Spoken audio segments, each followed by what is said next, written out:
told you 19 was the last one, but we are at chapter 20 of The Phantom Tollbooth by Norton Juster. This chapter, it's a bonus, just a few pages, but it is titled Goodbye and Hello. As the pleasant countryside flashed by and the wind whistled a tune on the windshield, it suddenly occurred to Milo that he must have been gone for several weeks. I do hope that no one's been worried, he thought, urging the car on faster. I've never been away this long before. The late afternoon sun had turned now from a vivid yellow to a warm, lazy orange, and it seemed almost as tired as he was. The road raced ahead in a series of gentle curves that began to look familiar, and off in the distance the solitary toll booth appeared. A welcome sight indeed. In a few minutes he reached the end of his journey, deposited his coin, and drove through. And almost before realizing it, he was sitting in the middle of his own room again. It's only 6 o'clock, he observed with a yawn. And then, in a moment, he made an even more interesting discovery. And it's still today. I've been gone for only an hour, he cried in amazement, for he'd certainly never realized how much he could do in so short a time. Milo was much too tired to talk and almost too tired for dinner, so without a murmur, he went off to bed as soon as he could. He pulled the covers around him and took a last look at his room, which somehow seemed very different than he remembered, and then drifted into a deep and welcome sleep. School went very quickly the next day, but not quickly enough, for Milo's head was full of plans and his eyes could see nothing but the toll booth and what lay beyond. He waited impatiently for the end of class, and when the time finally came, his feet raced his thoughts all the way back to the house.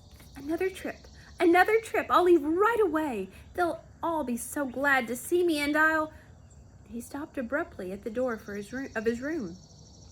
For where the toll booth had been just the night before, there was now nothing at all. He searched frantically throughout the apartment, but it had vanished just as mysteriously as it had come. And in its place was another bright blue envelope, which was addressed simply for Milo, who now knows the way.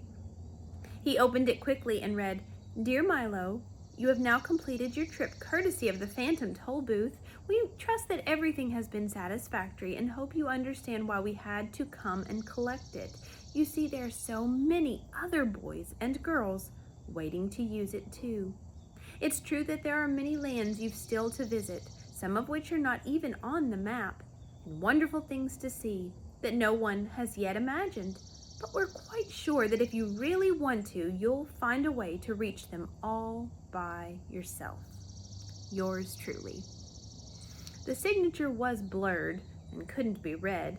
Milo walked sadly to the window and squeezed himself into one corner of the large armchair. He felt very lonely and desolate as his thoughts turned far away. To look to the foolish, lovable bug, to the comforting assurance of talk, standing next to him, to the erratic, excitable din, to little Alec, who he hoped would someday reach the ground, to Rhyme and Reason, without whom wisdom withered, and to the many, many others he would remember always. And yet even as he thought of all these things,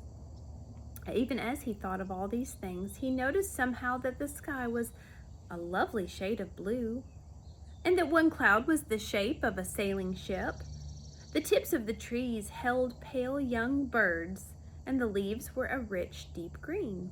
Outside the window there was so much to see and hear and touch. Walks to take, hills to climb, caterpillars to watch as they strolled through the garden. There were voices to hear and conversations to listen to and wonder, and the special smell of each day.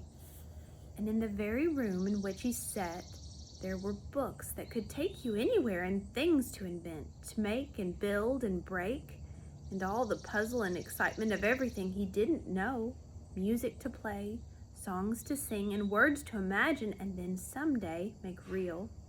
His thoughts darted eagerly about as everything looked new and worth trying. "Well, I would like to make another trip," he said, jumping to his feet. but I really don't know when I'll have the time. There's just so much to do right here. Okay. Well, that was a sure change of his opinion at the beginning of the book. He could just never be satisfied. He just was always searching for something. And then at the end of the book, we saw that Milo was maybe a little bit overwhelmed. His heart was a little bit more full because he just couldn't, he didn't know where to start because he had so many things ready for him to do. I hope that you all enjoyed that book, and I'll look forward to reading with you next time. Have a great day.